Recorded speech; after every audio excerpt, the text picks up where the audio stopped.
quand la tristesse arrive, je sais tu es là, toujours près de moi.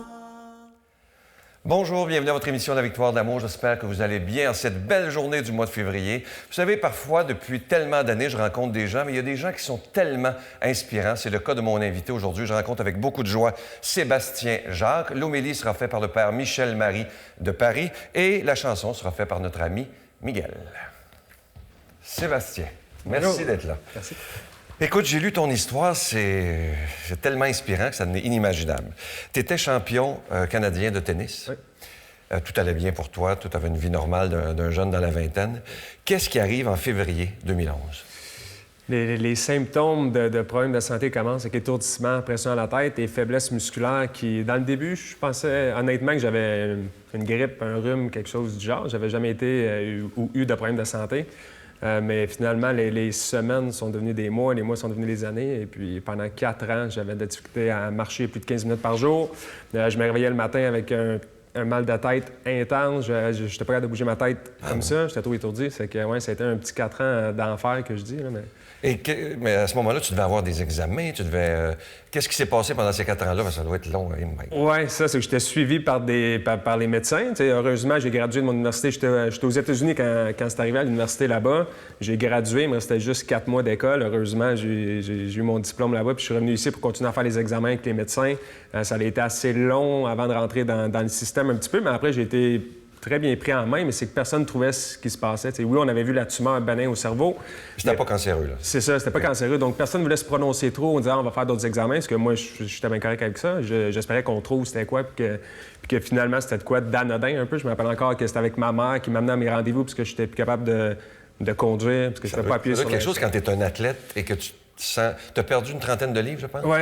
Ouais, en effet, c'est pas souhaité, mais bon, ça l'a fait que je suis rendu aujourd'hui, je le dis toujours, mais en effet, moi, j'étais pas mal. J'étais au sommet de la montagne, c'est premier au Canada, tout allait bien, j'étais très bon à l'école, puis du jour au lendemain, tu frappes un mur, mais c'est là que je dis aux gens, bien, on a le choix entre s'apitoyer sur son sort ou se retrousser les manches puis essayer de trouver une solution. Puis c'est ça que j'ai fait pendant 4 ans, qu'on cherchait, même si les médecins puis les amis, il y avait même des amis qui disaient « lâche le morceau, il n'y a rien à faire après. » J'ai bien lu qu'il y a des médecins qui t'ont dit « mais il faut que tu t'habitues à être capable de marcher que 15 minutes par jour. » Oui, ça a été la dernière fois que j'ai été hospitalisé à Québec. Après 3 ans et demi, on m'a dit « bien, apprends à vivre de cette façon, qui était sans être capable de marcher plus de 15 minutes par jour, avec les étourdissements puis la pression à la tête. » C'est là que je me suis reviré vers les États-Unis. Alors, qu'est-ce qui s'est passé? Parce que ça coûtait beaucoup d'argent. Oui, c'est ça. C'est qu'après 3 ans et demi, j'étais tellement content d'avoir enfin un médecin qui a dit « ouais, on fait cette opération-là entre 5 et 10 fois par année.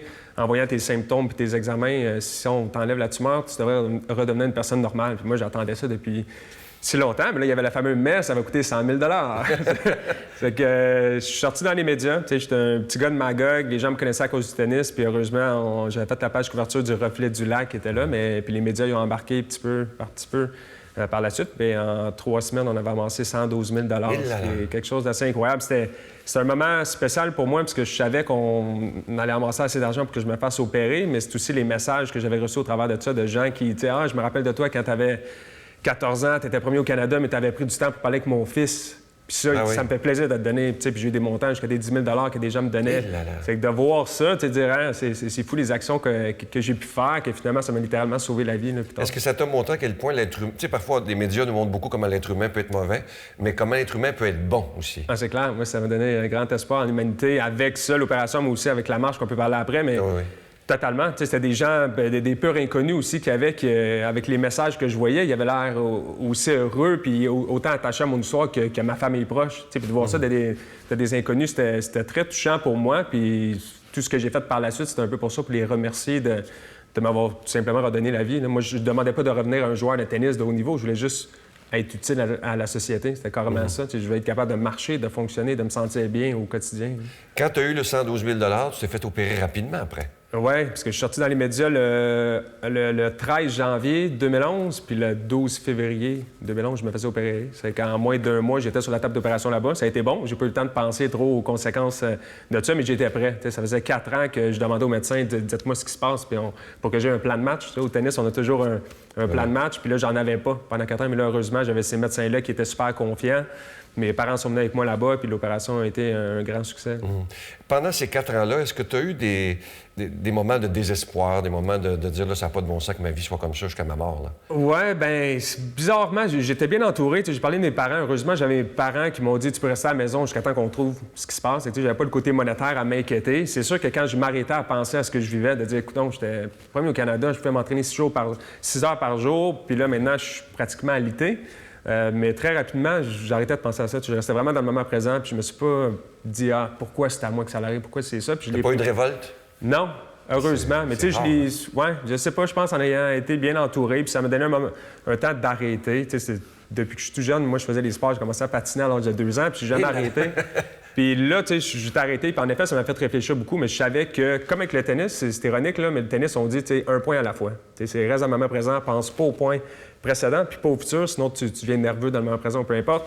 Puis ça, avec la santé, je me suis dit, il faut que je passe au travers d'aujourd'hui. Tu sais, je pensais pas plus loin que ça. Tu sais, puis c'est pas cliché, je me disais, je le sais avec certitude que je peux me rendre à ce soir dans mon lit. Tu sais, même si j'ai 3 médecins qui vont me dire, t'es fou ou non, on trouve pas ce que t'as, je peux me rendre à ce soir. Puis je passais la cassette, puis je recommençais. Mais tu sais, j'avais un bon entourage, j'étais bien entouré, j'ai des amis, j'essayais de m'entourer avec des gens qui me faisaient rire, qui me prenaient pas par pitié. Ça, c'était important pour moi. Tu sais, il y avait beaucoup de gens dans le début qui disaient, t'es pas chanceux, Seb, t'étais tellement en forme. Tu sais, je voulais pas m'entourer de ça. Oui, j'étais en effet pas chanceux, mais je savais qu'il fallait que je reste vraiment focus comme dans le moment présent pour réussir à m'en sortir. Parce que je trouvais un peu, oui, en effet, ma vie est en jeu. J'ai été chanceux de ne pas faire une dépression ou avoir j'imagine, des idées suicidaires ou peu importe, mais j'étais très chanceux au travers de ça. Mais, comme je dis à tout le monde maintenant, si j'avais le choix de pouvoir retourner en arrière et effacer ces 4 ans de malheur, d'enfer que je souhaite à personne, je dirais non.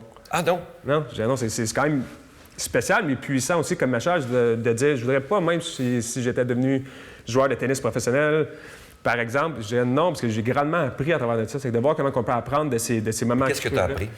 Bien, comment que la vie, c'est fragile, d'un. Comment on est chanceux, tout simplement, d'être en santé. Comme tu le mentionnes souvent, mais c'est vrai, si on a la santé, on est capable de faire des choses absolument extraordinaires. Puis voir les gens qu'on a autour de nous, ça me rappelait les amis, la famille, comment c'est important. Puis aussi de réaliser, bien, c'est maintenant qu'on vit. Puis attends pas dans 10 ans pour dire, tu sais, je n'aime pas mon emploi, mais peut-être un jour, je vais changer. Mais non, réaliser, bien, c'est là ta vie, c'est là que tu as le choix de... Fais-le ton rêve, l'affaire que tu as toujours voulu faire, c'est là. Que moi, ça m'a vraiment donné ce sentiment-là de dire, go, c'est maintenant. Ouais. C'est ça un peu la marche que j'ai faite après. C'est les gens autour de nous qui essaient de nous conseiller des choses qu'on devrait faire et pas faire. Mais dire, ben non, t'es qui, toi, nécessairement, pour me dire ça? Moi, si je crois vraiment à un projet ou une idée, pourquoi pas l'essayer? Je me dis, tu vas pas en mourir. C'est ça le pire. Moi, j'ai été proche de la mort, mais tu dis, tu vas pas en mourir que si finalement tu changes d'emploi, mais tu l'aimes pas tant que ça. Tu vas pas en mourir. Tu vas avoir appris quelque chose, tu vas avoir grandi en tant que personne, puis tu vas continuer. C'est ça la beauté de la vie. Je trouve c'est des hauts et des bas. Je suis toujours aux gens, j'ai eu des super de gros hauts. J'ai frappé le fond du baril, mais après, j'ai remonté avec la traversée des États-Unis. Mais c'est ça la beauté de la vie, c'est de réaliser que c'est pas toujours la belle petite côte qui monte, puis c'est correct. Moi, dans le début, c'était s'il fallait tout le temps que ce soit ça. Puis je dirais que les problèmes de santé m'ont appris ça. C'est correct de vivre des petits moments creux au travers de notre vie. Avant de parler de la marche, quand tu t'es réveillé après l'opération et qu'on te dit que c'est un succès, c'était quoi ta réaction? Bien, dans le début, j'étais un petit peu hésitant, parce que ça fait 4 ans, puis j'étais couché, j'avais un mal de tête immense. C'est normal, on venait de m'ouvrir le crâne. Mais j'ai pris les prochains jours à juste réfléchir à, OK, je suis revenu normal ou pas? Puis ça a pris, je dirais, une semaine avant que je sache. OK, je suis revenu, j'avais plus la pression à la tête, puis j'avais déjà commencé à prendre les marches, puis je me sentais mieux qu'avant, malgré la grosse opération au cerveau. Puis là, c'était juste de la reconnaissance envers les médecins, puis d'avoir mes parents qui étaient là avec moi, mon entraîneur qui était à l'université aux États-Unis avec moi, qui avait fait une surprise, puis qui avait fait un vol de nuit pour être avec mes parents pour l'opération. C'est que c'était un moment heureux pour moi, mais en même temps, on avait tellement amassé de sous que moi, je voulais pas décevoir les gens qui avaient donné autant d'argent. C'est que je voulais tellement que ça soit un succès, non seulement pour moi, mais pour les gens qui m'appuyaient à travers de ça. C'est que ça a été un moment très, très émotif pour moi, ma famille, surtout. Là, honnêtement, j'étais aussi content de me faire opérer pour mes parents que pour moi. Parce que je dis, oui, j'ai vécu l'enfer pendant 4 ans, mais mes parents, c'est eux qui m'ont vu sur leur divan, passer du jeune athlète à être capable de fonctionner puis se sentir impuissant pour pouvoir aider leur fils. J'étais le bébé de la famille, puis c'est que je pourrais me mettre à leur place puis voir comment difficile que c'était pour eux. Et pourquoi tu es parti en Australie après? Ça, c'est curieux. Oui, je suis pas. C'est ironique, là, cette histoire-là, mais après mon opération, quand ça a été un succès, je viens de Magog, comme j'ai dit, c'est petit Magog. Les gens me connaissaient à cause du tennis, on me connaissait encore plus à cause de l'opération. Et j'étais tanné d'être étiqueté comme Sébastien Jacques, puis tu vas-tu recommencer le tennis ou comment tu vas depuis ton opération, je peux-tu voir ta cicatrice? Je voulais juste être Seb. Je voulais pas que personne connaisse mon histoire. Je voulais juste être un gars normal, puis posez-moi pas de questions. Je veux pas qu'on me prenne par pitié ou qu'on me dise quoi que ce soit. Donc, j'ai dit, où est-ce que je peux aller? À l'autre bout du monde. J'étais allé en Australie, j'ai été là 11 mois, mais après 4-5 mois, il y a des gens qui ont fait des recherches sur Internet. Je coachais dans un club de tennis, mais je n'avais pas dit que j'étais champion canadien, mais ils ont vite réalisé que j'étais pas si pire au tennis. Puis où qu'il y a eu un déclic, c'est qu'il y a une mère qui m'a dit, un coup qu'ils ont su mon histoire, ils ont dit, est-ce que tu pourrais parler à ma fille? Elle a des problèmes de santé graves. Puis ton histoire pourrait l'aider à continuer à se battre. Puis moi ça a fait, OK, qu'est-ce que je fais ici en Australie en train de cacher mon histoire si je peux aider une seule personne qui vit des moments difficiles dans sa vie, peu importe, c'est pas obligé d'être des problèmes de santé, mais j'ai dit, si je peux aider, faire sourire une personne avec mon histoire qui vit des moments difficiles puis que ça peut l'aider, ça va valoir la peine. C'est que là, je me suis mis à penser, je dis, je monte-tu le mont Everest? Je cherchais un défi pour essayer d'avoir un impact. Puis là, je me suis dit, je vais être capable de dire aux gens, regardez, on m'avait dit d'apprendre à vivre sans être capable de marcher 15 minutes par jour, mais voici en train de marcher un marathon par jour pendant 6 mois pour réaliser que dans la vie, c'est tu as traversé les États-Unis, là? Oui, de 5500 km? Oui, avec le Québec. Le seul côté personnel de la marche, c'était l'itinéraire. Je voulais commencer et terminer au Québec, puisque je suis d'ici. C'est là qu'on avait amassé le plus de fonds, mais je voulais traverser les États-Unis au complet, de Virginia Beach, en passant par Virginia Tech, qui était mon université, où mes problèmes de santé ont commencé, et en terminant à Santa Monica, en serrant la main des neurochirurgiens qui m'avaient sauvé la vie. C'est quand j'ai eu l'idée, moi, j'étais là, c'est idée de génie, mais encore une fois, j'ai eu des gens qui me conseillaient fortement de ne pas le faire. Là. Mais tu sais, c'est représentatif de souvent dans la vie qui disent « Ah, t'as-tu déjà fait un marathon? » Moi, j'étais là « Non, j'ai jamais fait de marathon, puis je vais en faire... je vais en aligner, je sais pas, 145, le marathon. C'est que... mais c'était ça, puis je me suis lancé dedans avec le seul but d'essayer d'aider quelqu'un qui vit des moments difficiles, de l'inspirer, de croire en eux, en leur rêve, puis de dire « Regardez, tu sais, je suis pas exceptionnel, là, je suis quelqu'un de très ordinaire que je marche en ce moment juste pour essayer de vous donner espoir à travers de mon histoire. » Qu'est-ce que tu as appris à travers cette marche-là? Parce que c'est dans la solitude, évidemment. Hein? Oui, j'ai appris à me connaître moi-même. Non, mais c'est beaucoup de temps en solitude, en effet, mais je suis quelqu'un qui aime ça en partant, mais pas 8 à 10 heures par jour de même. Mais c'est là que j'ai appris beaucoup l'espoir en l'humanité. Honnêtement, aux États-Unis, je poussais une poussette de bébé. Il y en a qui pensaient qu'il y avait un bébé dedans. Là, les polices m'arrêtaient pour dire « Ah, on reçoit des appels qu'il y a un fou qui marche sur le bord de l'autoroute avec un bébé quand il fait 45 dehors. » Mais je me suis fait héberger 145 jours sur 155 jours aux États-Unis.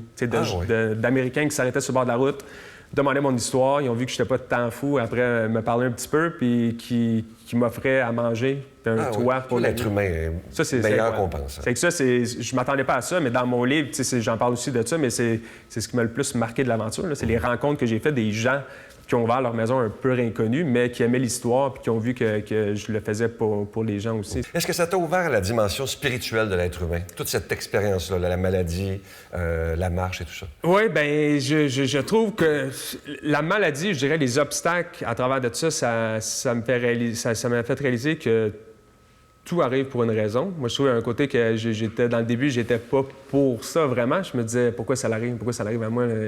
Pour quelle raison ça arrive? Mais maintenant, avec du recul, je vois que ça m'a quand même changé comme personne. Aux États-Unis, ce qui m'a définitivement frappé, c'est je dis 145 jours, j'ai été hébergé. À travers de ça, il y a beaucoup d'églises, des prêtres ou c'est quoi c'était des prêtres, puis que je mangeais avec eux. Ils étaient seuls dans l'église, puis qui m'offrait un toit pour la nuit, puis parler de religion. Il y avait des endroits où c'était plutôt raciste, puis les prêtres, ils en parlaient avec moi. C'est que non, moi, ça m'a vraiment donné espoir en l'humanité, de réaliser que c'est correct, de dire c'est correct. Si tu vis un moment difficile, c'est correct, t'es pas tout seul dans ça, puis tu vas t'en sortir. C'est pas la fin du monde, c'est de prendre un recul sur ça, puis de dire, mais pas une loupe par-dessus nos petits problèmes qu'on a au quotidien.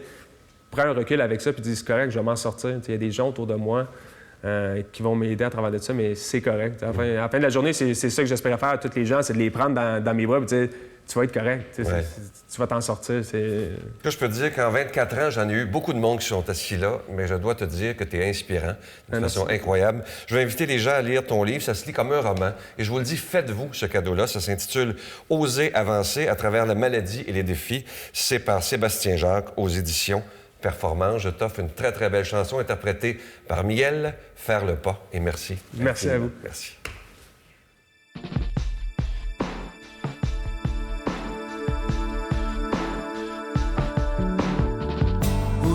ses yeux devant ce qu'on n'a jamais vu.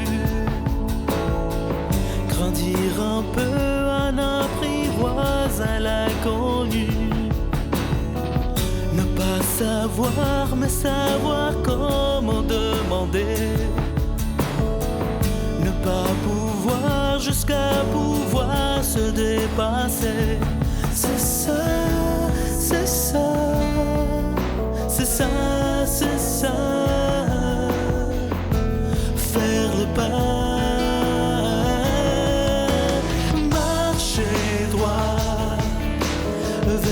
Savoir, c'est le fruit d'un simple choix. C'est la force qu'on a quand on croit en soi. C'est ça, c'est ça, c'est ça, c'est ça. Faire le pas.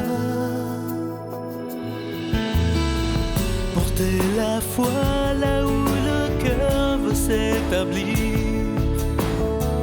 Trouver l'endroit là où le rêve peut s'accomplir. C'est ça, vers le pas. Marcher droit vers sa voie. C'est le fruit d'un simple vol.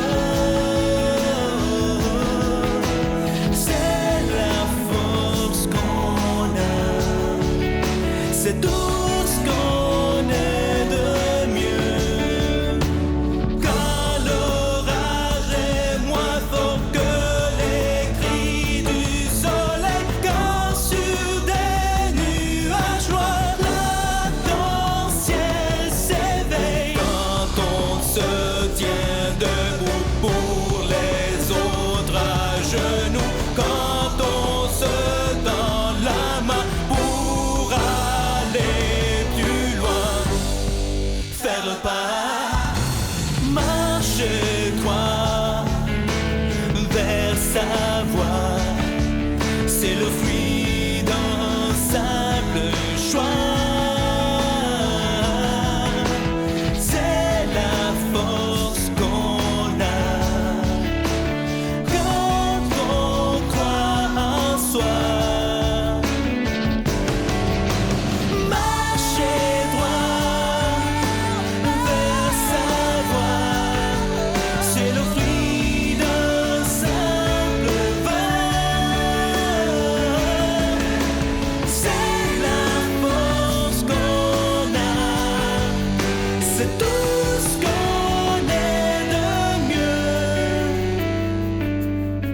C'est ça,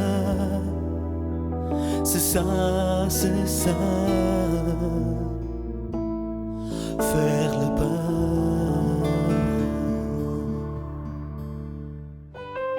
Notre Père qui es aux cieux, que ton nom soit sanctifié, que ton règne vienne, que ta volonté soit faite sur la terre comme au ciel. Donne-nous aujourd'hui notre pain de ce jour. Pardonne-nous nos offenses comme nous pardonnons à ceux qui nous ont offensés. Ne nous laisse pas entrer en tentation, mais délivre-nous du mal, car c'est à toi qu'appartient le règne, la puissance et la gloire pour les siècles des siècles. Amen. La Victoire de l'amour vous invite à sa retraite spirituelle les 17, 18 et 19 mai 2019 sous le thème « Si vous saviez comme je vous aime, vous en pleureriez de joie ». En compagnie du Dr Gilles Lapointe, Sœur Angèle, Brigitte Bédard, Marie-Jeanne Fontaine, Miguel Padilla et Sylvain Charon. Nous aurons droit à un magnifique spectacle d'Étienne Drapeau le samedi soir. Et comme invité spécial, nous avons le privilège de recevoir Monseigneur Pierre-Olivier Tremblay à l'hôtel et suites Le Dauphin de Drummondville. Réservé au 514-523-4433. Sans frais, 1-888-811-92-91. La Victoire de l'amour présente Rencontrer Jésus vivant et agissant. Retrouvez l'abbé Donald Thompson et Pierre-Luc Bordelot et faites l'expérience du ressuscité exalté. À travers cette retraite spirituelle enrichissante, propulsez votre foi à un tout autre niveau. À partir de 39,99, obtenez-la en ligne sur notre site internet lavictoiredelamour.org ou en format DVD au 514-523-4433 ou 1-888-811-9291. Offrez-vous cette rencontre avec le Christ. Encore cette semaine, je vous parle de ce magnifique cadeau du mois. Il s'agit d'une belle exclusivité de la Victoire de l'amour. C'est le CD du chapelet médité avec Marie-Jeanne Fontaine. Elle a choisi les mystères lumineux. Et ce qu'il y a de magnifique, vous savez que Marie-Jeanne a une voix absolument extraordinaire. Elle nous interprète sur ce CD, en plus du chapelet médité, 3 très, très belles chansons dédiées à la Vierge Marie. Alors, je vous rappelle que c'est avec un don de 25 $. Et si vous en voulez 2, avec un don de 40 $. Et j'espère que vous serez tellement nombreux à commander ce CD-là pour encourager la jeunesse qui veut faire quelque chose pour l'évangélisation. Et Marie-Jeanne, vous savez, elle n'a que 20 ans. Et lorsque j'ai entendu ce chapelet-là, je me suis dit, mais quelle vie spirituelle extraordinaire elle a, cette jeune femme, pour être capable de nous livrer un chapelet d'une si grande profondeur. Alors, faites-vous ce cadeau-là ou donnez-le en cadeau à quelqu'un. C'est très, très apaisant. Je vous donne l'adresse, la Victoire de l'amour, casier postal 120, succursale Boucherville à Boucherville, le J4B 5E6, je vous la redonne. La Victoire de l'amour, casier postal 120, succursale Boucherville à Boucherville, le J4B 5E6. Également par téléphone, par carte de crédit du lundi au vendredi de 8h30 à 16h30 dans le 514-523-4433, 523-4433 ou sans frais le 1-888-811-9291, 1-888-811-9291 et aussi sur notre site Internet, une moyen rapide et efficace de faire votre don, le www.lavictoiredelamour.org.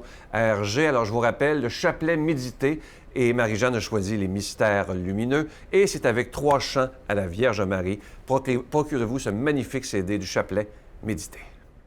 Mon Dieu, donnez-moi la sérénité d'accepter les choses que je ne peux changer, le courage de changer les choses que je peux et la sagesse d'en connaître la différence. Amen.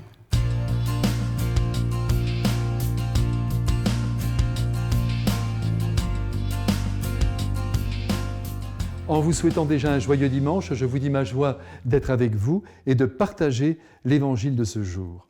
Évangile de Jésus-Christ selon saint Luc. Jésus descendit de la montagne avec les 12 apôtres et s'arrêta dans la plaine. Il y avait là un grand nombre de ses disciples et une foule de gens venus de toute la Judée, de Jérusalem et du littoral de Tyr et de Sidon. Regardant alors ses disciples, Jésus dit « Heureux vous les pauvres, le royaume de Dieu est à vous. Heureux vous qui avez faim maintenant, vous serez rassasiés. Heureux vous qui pleurez maintenant, vous rirez. Heureux êtes-vous quand les hommes vous haïssent et vous repoussent, quand ils insultent et rejettent votre nom comme méprisable à cause du Fils de l'homme. Ce jour-là, soyez heureux et sautez de joie, car votre récompense est grande dans le ciel. C'est ainsi que leur Père traitait les prophètes. Mais malheureux vous les riches, vous avez votre consolation. Malheureux vous qui êtes repus maintenant, vous aurez faim. Malheureux vous qui riez maintenant, vous serez dans le deuil et vous pleurerez. Malheureux êtes-vous quand tous les hommes disent du bien de vous. C'est ainsi que leur Père traitait les faux prophètes. Mes frères bien-aimés, nous sommes à présent au fond d'un vallon, en plein pays d'Israël, enserrés par une foule impressionnante. Et nous contemplons Jésus alors qu'il descend la montagne et nous rejoint pour adresser la parole à toute la terre. C'est la joie qui domine en cet instant en nos cœurs et nous attendons maintenant avec impatience que la voix du Verbe de Dieu se fasse entendre. Le silence s'établit, Jésus fait signe de s'asseoir et lui, debout, les yeux tournés vers le Père, il délivre la sagesse la plus aboutie, la plus surprenante, la plus anachronique, allons-y, la plus illogique selon le monde, mais aussi la plus parfaite qui puisse exister. Écoutez avec moi cette voix qui maintenant retentit. Heureux vous les pauvres, le royaume de Dieu est à vous. Faut-il donc être pauvre pour entrer dans le royaume ? Non, mais si on l'est, on sera alors comblé. Si vous qui m'écoutez, vous ne possédez pas grand-chose, si ce n'est votre cœur rempli de bonté, sachez que vous êtes déjà riche de Dieu. Heureux vous qui avez faim maintenant. Oh, que l'on se rassure, il ne s'agit pas d'avoir faim pour plaire à Dieu, mais si l'on a faim actuellement, nous serons un jour rassasiés à la table de Dieu. Heureux vous qui pleurez maintenant. S'agit-il de pleurer pour rire dans l'éternité? Non. Mais si vous pleurez maintenant, la joie sera au rendez-vous dans le royaume du Père. Quand nous voyons des hommes souffrir ici-bas, pensons toujours que Dieu va se venger de leurs peines en les réjouissant un jour dans la vie éternelle. Toutes les souffrances seront ensevelies sous un monceau de joie. Allez, gardez cet espoir. Mais attendez, c'est pas fini. Heureux serez-vous, dit le Christ, si les hommes vous insultent, vous haïssent, vous rejettent, si bien que si les êtres nous adulent, nous louent ou nous laissent tranquilles dans notre coin, c'est peut-être parce que nos actes et nos paroles n'ont pas grande valeur, ou peut-être est-ce le signe que nous ne faisons pas grand-chose avec nos vies, ou que nos actes n'ont rien de prophétique. L'évangile du Christ, amis qui m'écoutez, c'est de la dynamite, c'est du champagne et du meilleur, jamais éventé. Ce n'est pas de la bibine pour enfants sages, de la bouillie pour bébés. C'est une potion énergisante, un filtre d'amour de grand prix qui coûte cher à ceux qui s'en emparent. Que de tourments quand on se met en route pour suivre le Christ, car il s'agit de le suivre jusqu'à la croix. Et c'est quand nous la rencontrons, cette croix, si nous en croyons le Christ, que nous devons sauter de joie.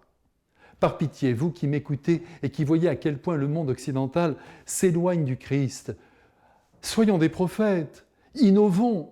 Nous sommes des êtres créés et à notre tour, nous devons créer. Oui, innovons sur le plan apostolique, allons loin sur le plan de l'amour, servons notre temps avec courage et audace, en ne tenant absolument pas compte de ce que les autres pensent de nous. Tâchons de plaire à Dieu. Là est l'essentiel. La vie est courte, souvent plus courte que nous ne le pensions.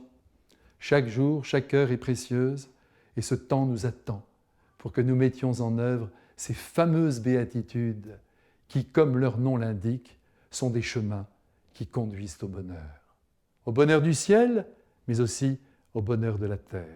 Allez, accrochons-nous à la paroi glissante de cette sagesse divine, difficile à mettre en œuvre, j'en conviens, mais vivons de sa lumière éblouissante avec la grâce de Dieu et sa bénédiction. Au nom du Père et du Fils et du Saint-Esprit. Amen. Bon dimanche à tous. Je vous salue Marie, pleine de grâce. Le Seigneur est avec vous.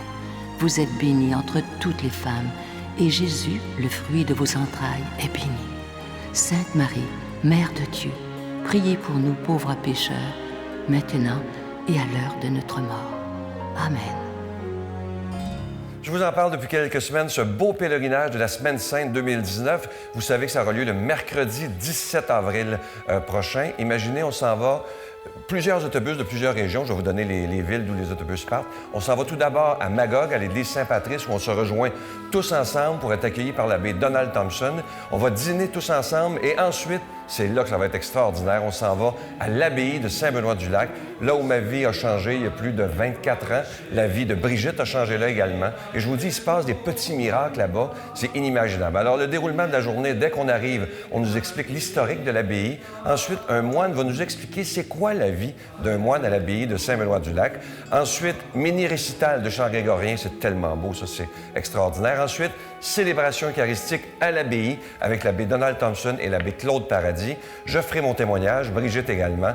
Et ensuite, on s'en va souper. Alors, ça fait une très, très belle journée pour bien vivre la Semaine Sainte, mais bien se préparer à cette belle fête de Pâques. Le prix, c'est à partir de 149 $. Ça comprend l'autobus, les repas et toute cette belle journée de pèlerinage. Je vous dis les villes d'où les autobus vont partir. Il y en a beaucoup. Drummondville, Gatineau, Granby, Laval, Longueuil, Montréal, Québec, Sherbrooke, Saint-Hyacinthe, Valleyfield, Bois-Franc et Lanaudière. Pour réserver, faites vite parce qu'ils rentrent pas beaucoup de monde à l'abbaye. Alors, quand ça va être plein, ça va être plein. C'est le 1-877-277-4412. 1-877-277-4412.